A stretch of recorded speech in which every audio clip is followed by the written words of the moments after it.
White হাউসের করিডোরে কি তবে আবারও রচিত হচ্ছে রক্তাক্ত ইতিহাস? ইরানের রাজপথে যখন বিক্ষোভকারীদের রক্ত ঝরছে, ঠিক তখনই ওয়াশিংটন থেকে ভেসে আসছে আরও এক ভয়ঙ্কর বার্তা।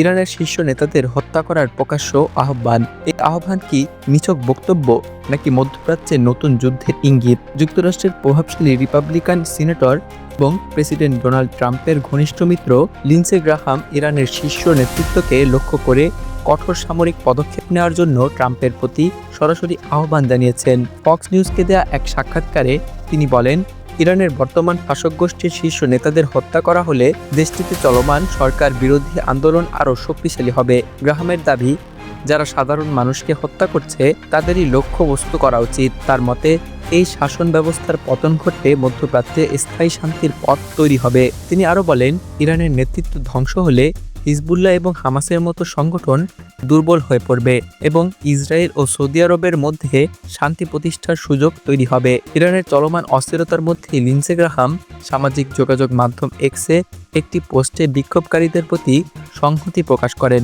সেখানে তিনি লেখেন, ইরানি জনগণের দীর্ঘ দুঃস্বপ্ন খুব দ্রুতই শেষ হতে চলেছে। বিশ্লেষকদের মতে এই বক্তব্য কার্যত ইরানের সরকার পতনের ইঙ্গিত বহন করে। গ্রাহামের ব্যাখ্যায়, প্রেসিডেন্ট ট্রাম্পের মেক ইরান গ্রেট অ্যাগেইন বক্তব্যের অর্থ হল আয়াতুল্লাহ আলী খামেনির সরকারের পতন। তিনি স্পষ্ট ইঙ্গিত দেন, বর্তমান সরকার ক্ষমতায় থাকলে ইরান কখনোই উন্নতি করতে পারবে না এবং আন্দোলনকারীদের সহায়তায় যুক্তরাষ্ট্রের সাহায্য শীঘ্রই আসছে। গত 28 ডিসেম্বর ইরানে দ্রব্যমূল্য বৃদ্ধির প্রতিবাদে যে আন্দোলন শুরু হয়েছিল তা দ্রুতই ব্যাপক সরকার বিরোধী বিক্ষোভে রূপ নেয়। নিরাপত্তা বাহিনীর কঠোর দমনপীড়নে পরিস্থিতি ভয়াবহ হয়ে ওঠে। মানবাধিকার সংস্থাগুলোর দাবি অনুযায়ী এই পর্যন্ত 5 শতাধিক মানুষ প্রাণ হারিয়েছেন। বিক্ষোভ দমনে ইরান সরকার দেশজুড়ে ইন্টারনেট সেবা প্রায় সম্পূর্ণভাবে বন্ধ করে দেয়। ফলে প্রকৃত হতাহতের সংখ্যা এবং মাঠের বাস্তব চিত্র বিশ্ব সম্প্রদায়ের কাছে স্পষ্টভাবে পৌঁছাচ্ছে না। এই পরিস্থিতি আন্তর্জাতিক মানবাধিকার সংগঠনগুলোর উদ্বেগ আরও বাড়িয়ে দিয়েছে। ইরানের দাবি, এই বিক্ষোভ অভ্যন্তরীণ কোনো অসন্তোষ নয়, বরং এর পেছনে যুক্তরাষ্ট্র এবং ইসরায়েলের প্রত্যক্ষ ইন্ধন রয়েছে।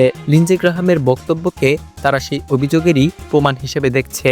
বিশ্লেষকদের মতে, কোনো সার্বভৌম রাষ্ট্রের শীর্ষ নেতৃত্বকে প্রকাশ্যে হত্যার আহ্বান আন্তর্জাতিক আইন এবং কূটনৈতিক শিষ্টাচারের চরম লঙ্ঘন।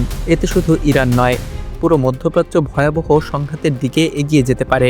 একদিকে ইরানের অভ্যন্তরে দমনপীড়ন, অন্যদিকে ওয়াশিংটন থেকে আসা সামরিক হুমকি, সব মিলিয়ে পারস্য উপসাগরীয় অঞ্চল এখন একটি বড় ধরনের যুদ্ধের দ্বারপ্রান্তে দাঁড়িয়ে আছে বলে মনে করছেন আন্তর্জাতিক বিশ্লেষকরা। লিন্ডসে গ্রাহামের উস্কানিমূলক বক্তব্য কি কেবল রাজনৈতিক চাপের কৌশল, নাকি ইরানের বিরুদ্ধে পরিকল্পিত রাষ্ট্রীয় হত্যার ছক? উত্তর যাই হোক, এর পরিণতি যে ভয়াবহ হতে পারে তা আর বলার অপেক্ষা রাখে না।